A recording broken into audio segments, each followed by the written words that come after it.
Today I'll be talking about the wisdom of dating and marrying outside the faith. Welcome to Missing the Mark, where we look for meaning in strange places. I'm Christopher. So I got a question about the advisability of dating outside of the faith. Specifically, the person asking was, like me, Catholic, and was asking about dating and possibly marrying a non-Catholic woman. The difficulty he faces is that he's in a place where Catholics are very rare, and in his case, there are a lot of atheists around. And so it's a little bit of a complicated subject. And for one thing, okay, so it's not forbidden. So the church does not forbid this. There are some conditions that are in place, and mentioning these conditions will help to illustrate the general principles. There are extra things that have to be done in the nature of marriage prep, and for the people who are going to be getting married, where one of them is not Catholic. Now, one of the things is the other person, the non-Catholic, has to promise that the children of the union will be raised in the faith. So that's a big thing, because the purpose of marriage is to have children, to bring forth in creation, to take part in the act of creation of new people, and then to teach them what it is to be human, further taking part in that act of creating them in the sense of creating knowledge and habit and so on. So and a large fraction of what it is to be human in a fully proper sense is to be in the faith. So to live in the faith, because the faith informs literally everything. It explains what it is to be human. So in order to be human, like, what is a human being? This is the question answered here. And so this is a problem when another person comes to a fundamentally different answer of what is a human being. It's going to be very difficult for them to operate in the same way. So, if they will promise that the children will be raised according to the faith, then the children will not necessarily suffer, completely from this. Although, since both parents do teach the children what it is to be human, it's kind of impossible for them not to suffer somewhat. That said, and related to why this is a permissible thing, children are always going to suffer because of the deficiencies of their parents. It's one of the extremely painful things about being a parent, is knowing that you will screw up and your children will suffer for it. And there's no getting around this when you're a fallen creature, and it really sucks. It hurts, and to be human in this life, you have to be willing to suffer.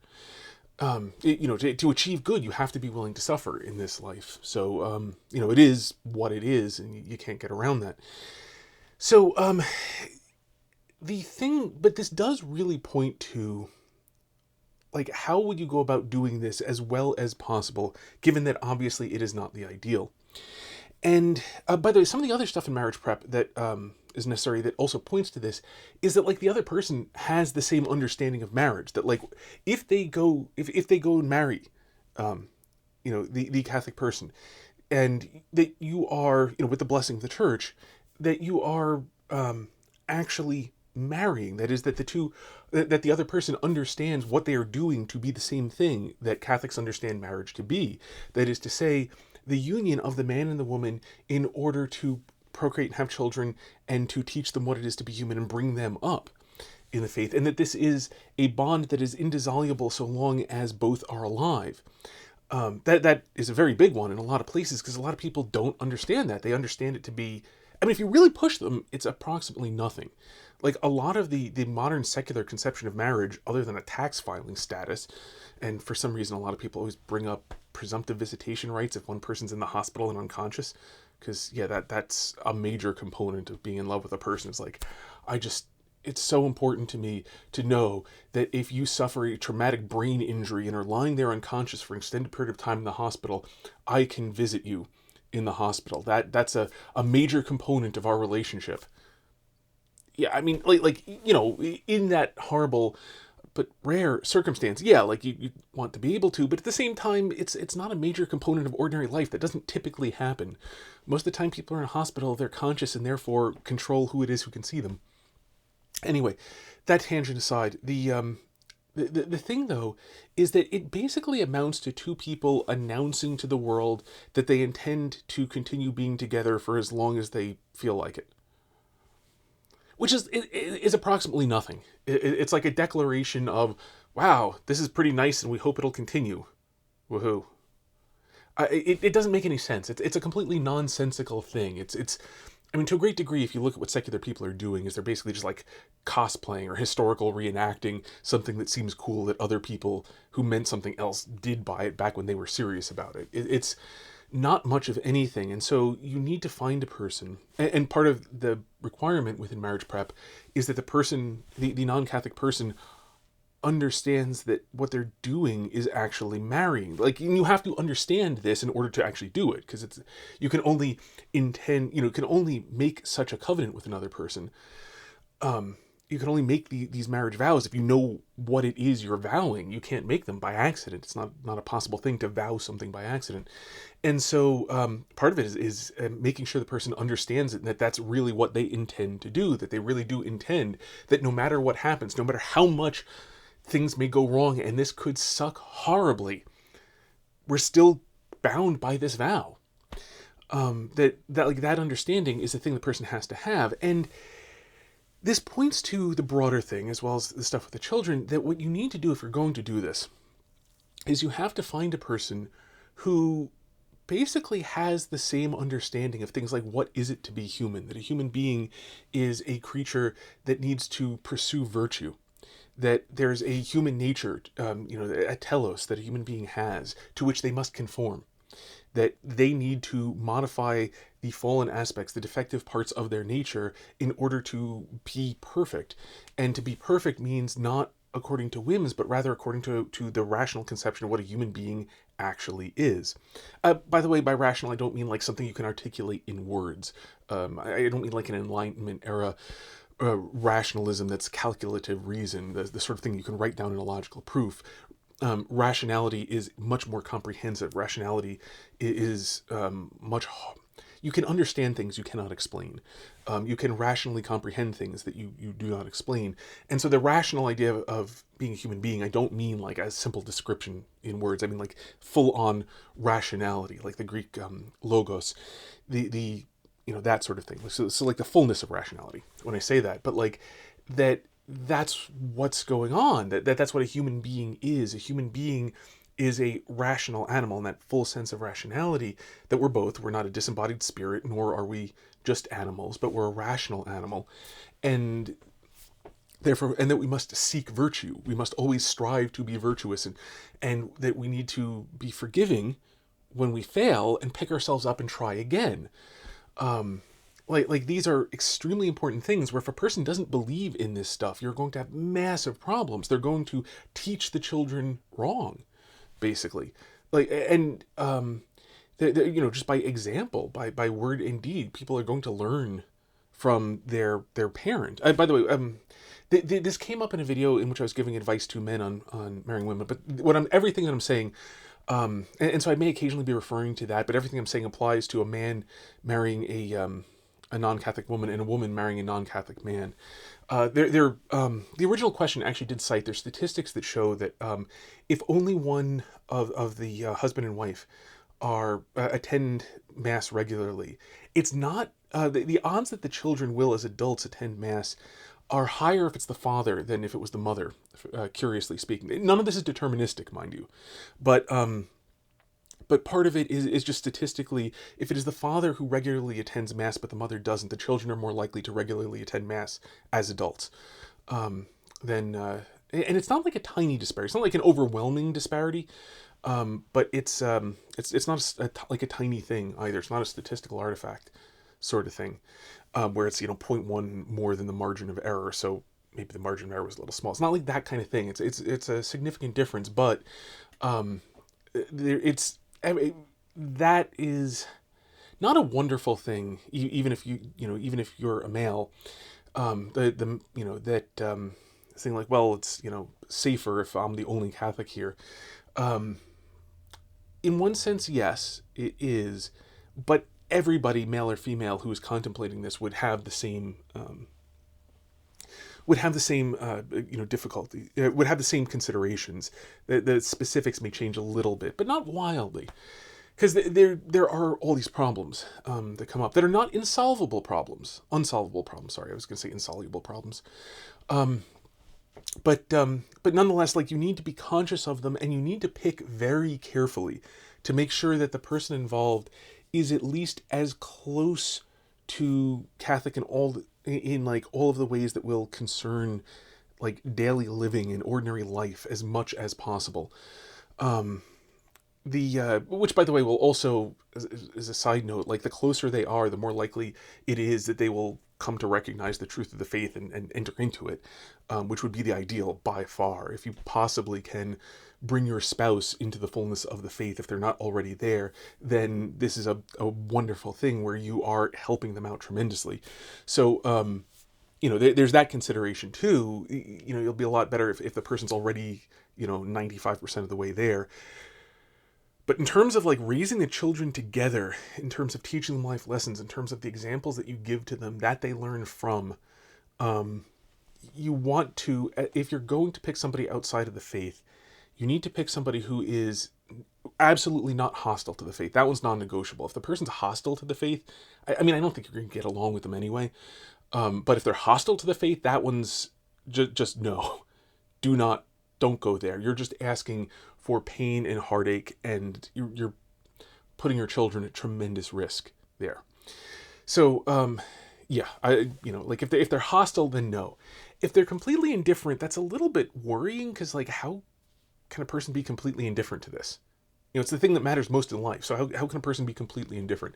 That said, indifference can be ambivalence. And the thing you have to remember, the word ambivalent actually means pulled in two directions. It doesn't mean not pulled in any direction. People often use it to mean like, it doesn't really matter to me. But what ambivalent really means is it matters to me, but in both directions about equally. Like I really want this and I really want that. I'm pulled in both directions and I don't know, which way to go between these two things. So indifference can mask ambivalence, and ambivalence is much better because then a person is feeling that pull and there's more to work with there. Better by far would be somebody who finds this, interesting but foreign, somebody who, as you explain things to them, say like, yeah, that makes a lot of sense. Yeah, that makes a lot of sense. I see what, yeah, I mean, I agree with you. Like, a human being should try to be virtuous. I agree with you that, like, a human being should keep their promises. I agree with you that a human being should strive to be good. I agree with you that it's important to forgive people.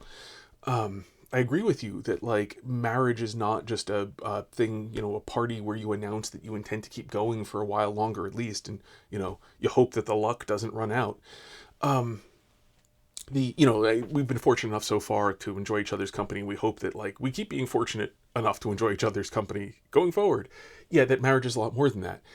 And the thing about all of this, and this is related to what I had said in my video, although for any women who are watching who didn't watch the one, because that one was directed to men, my video that will be giving advice to women is still yet to come out. I still haven't recorded it yet. It made an important distinction, or for anyone who hasn't watched that video generally, I made an important distinction between acquaintanceship, friendship, and romantic interest, in that an acquaintanceship is when you are acquainted with a person and there's an ambiguity in that relationship that you don't know whether are you going to be just friends or will you be romantic partners if it's two people who are capable of making children together. Are we looking at being mates, or are we just being friends? And so there's an ambiguity that arises between any two people. And as I mentioned, like, that's why married people wear wedding rings, because then we just instantly resolve this ambiguity. The only thing on the table here is, if we're going to be anything, it's going to be friends. Simplifies our lives. Well, before you resolve that ambiguity, and that ambiguity can go on for a decently long time, as long as it is actually properly maintained as that ambiguity, and it is not signaled to be, oh, we're just going to be friends, no, just kidding, nor is it resolved, to like, we're going to be romantic partners, but I'm not doing anything about that. But rather, as long as it is not resolved and kept as acquaintanceship, where there is that distance of we are acquaintances, and we will leave to the future the resolution of if we're going to be anything more than acquaintances. But that human relationship between acquaintances, like, this is the time to figure a lot of this stuff out. Like, you need to have a lot of these sorts of philosophical conversations. You do have to be careful, because not everybody will be able to carry on these philosophical conversations in philosophical terms. So if you read philosophy and the other person hasn't, there's a really good chance they will not be able to carry on these conversations in a philosophical manner, like using philosophical language. And you need to be the one. If you're the person who has philosophical training, it's going to be hard for you, but you have to be the one to bridge that gap. It doesn't matter if they can speak. It doesn't matter if they can articulate their thoughts in philosophiskill language, though it's wonderful if they can. It matters what their thoughts actually are on the subject. And so you need to sound them out. You need to, and if, you may have to bridge this gap, because like once you know what their philosophical answers are, it's not the end of the world if you're interested in philosophy and they're not. Like you can have plenty of good conversations that are not philosophical, and you just have your philosophical conversations with your friends. That's not a problem in itself. But you do have to be able to at least have these conversations in order to settle what the answers are, so that you know that you and the other person are compatible with each other. Philosophically speaking, that like you agree what it is to be human, you agree what human beings should strive to do, you agree what the nature of marriage is, what the nature of having children is, what the nature of raising children is. And so, I mean, one way you can do this sort of stuff is like discussions of literature, discussions of movies can be very good in this regard in order to bridge that gap with someone who doesn't have the philosophical language, where you can talk about like specific things in movies. This is a place where fiction is very, very useful, is to talk about this and to talk about like, you take an example of somebody who did it badly and discuss like, did they do this badly? Take an example of where somebody did it well and discuss like, were they right for doing this well? Like this person who is faithful, even though they didn't get anything back out of it, like, is that person doing what a human being should do, or is that person a chump? Like, and finding out, because some people will respond chump and some people respond that was noble and great. And so, like, again, you have to be flexible in language, because you're looking for a spouse. You're not looking for somebody to just have fun conversations with. And philosophical conversations are a lot more than just fun. Don't misunderstand me there. But the point is, like, you're not looking for a conversational partner primarily. You are looking for somebody to be the co-ancestor of your descendants. And so you need to, like, remember priority-wise, like, being fun to talk to is great, but agreeing on substance is what actually matters. Because people, act from their understanding, even if they can't articulate it very well. So that's the thing. One other consideration, and it's not an overriding one, is that if you do date outside of the faith, and to use the original commenter who's male, if you date outside of the faith, then the thing is you are shrinking the pool of available people within the faith, for those who are within the faith. So, by being a Catholic man who dates who may take a non-Catholic wife, like an atheist wife or something, who's philosophically compatible, that may mean that there is a Catholic woman who can't find a Catholic husband, where you could have been that husband to her. Now, as I said, this is not an overriding thing, because there's a lot of contingency and possibility, and you can't know this. And like this would require the omniscience of God, which you don't have, and you can't act on that on the basis of knowledge you do not and cannot have. That said, it is at least, it does add one extra thing to really trying to date within the faith, is that especially for man, and especially given that statistically speaking, if only the woman is in the faith, the children are less likely to remain in it. That there is an act of generosity there too, that if you can find a Catholic woman, that you are then, by having, the two Catholic spouses, making it, giving the best chance possible for the children, because of course the children do the best if both parents are Catholic. And so that is something to consider, that it's not, as I said, overriding, but it is definitely a concern that you could be, in this circumstance, making it harder for some Catholic woman you haven't met yet. Now, as I said, it's not an overriding concern. And so if you really need to, and if in order to find a wife you have to look outside the faith, then that's not an illegitimate thing to do. It is not a forbidden thing to do. You're not breaking you're not breaking an absolute prohibition within the church. It is, the question, like, how can the two be yoked together, which was about pagans and Christians, but it applies. Everything I said, by the way, also applies to a Catholic who, potentially might be looking at Protestants, you have to be really careful. Because again, you need to find somebody who is fully compatible. Because you can find Protestants who are against things like, infant baptism, who are against, everything. There's whole strains of Protestantism that can simply be described as proto-atheism. Like one of the major strains of Protestantism is essentially nolo servire, the famous thing given to Satan by Milton, "I will not serve." There are people who there are tons and tons and tons and tons of Protestants who basically just find themselves in a kind of Christian community and do the best they can to follow what our Lord said, given what's available, and they're not in the church that he founded. But so they're just doing their best, and when they find the fullness, things like the church that Christ founded, and when they look into it and look into the history, and Christ founded a church, and he had his apostles, the people he sent out, and they had their descendants, not biological descendants, but the successors, people they appointed in that line of descent, not biological, but by appointment. Down to the present day, and this is the church that Christ founded. That's kind of a big deal, actually. This actually fills out, sacred tradition, the things that were passed on, like in the Gospel of John, where it says, and Jesus did many other things when he walked this earth.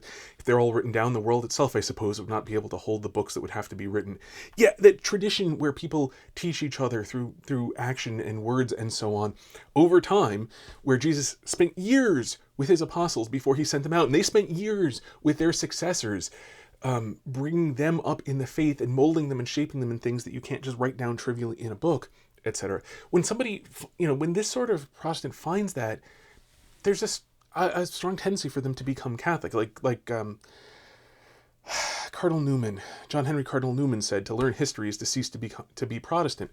And for many Protestants, that is the case. When they actually really look into this and really learn it, like say Peter Kreeft did, or John Henry Cardinal Newman did, when they look into this, they then are attracted to it because they realize this is this is the fullness of the thing that I just have the book from this church, that the church wrote, and that's what the Bible is. It's the book that church wrote. There's the Old Testament as well, painting with a little bit of a broad brush here. Give me an hour long other video on this subject, and I'll make it good.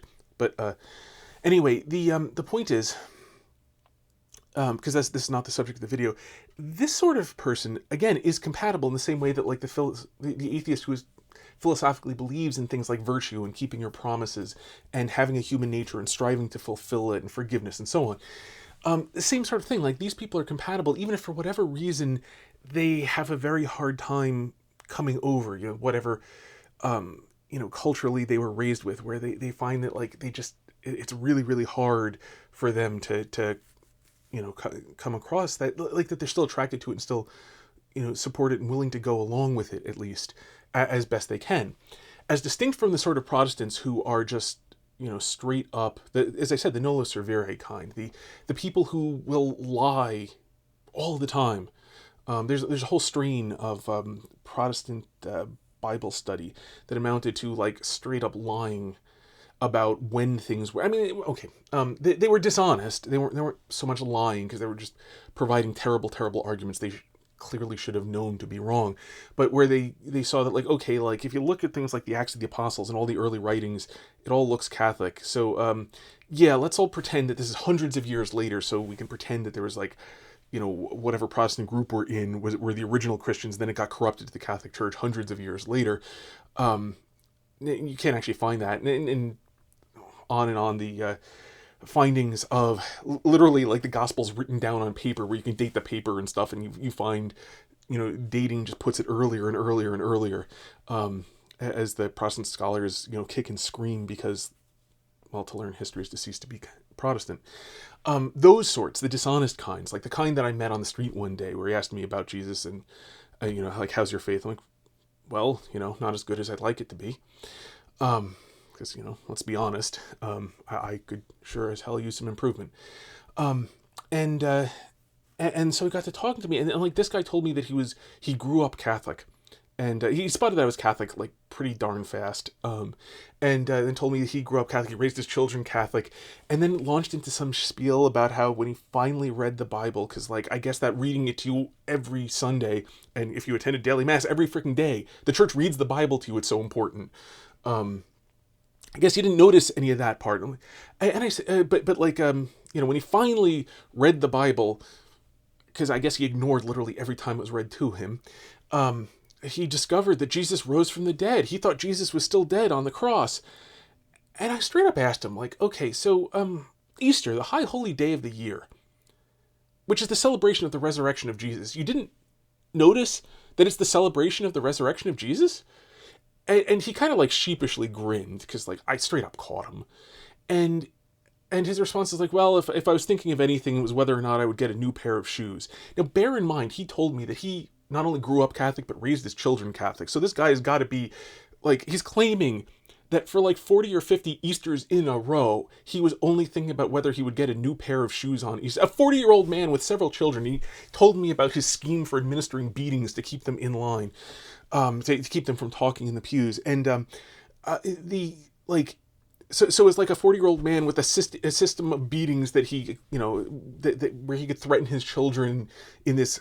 It was weirdly complex too, but anyway, of like how he would beat them afterwards for their transgressions in the pew, so they would look like a model family.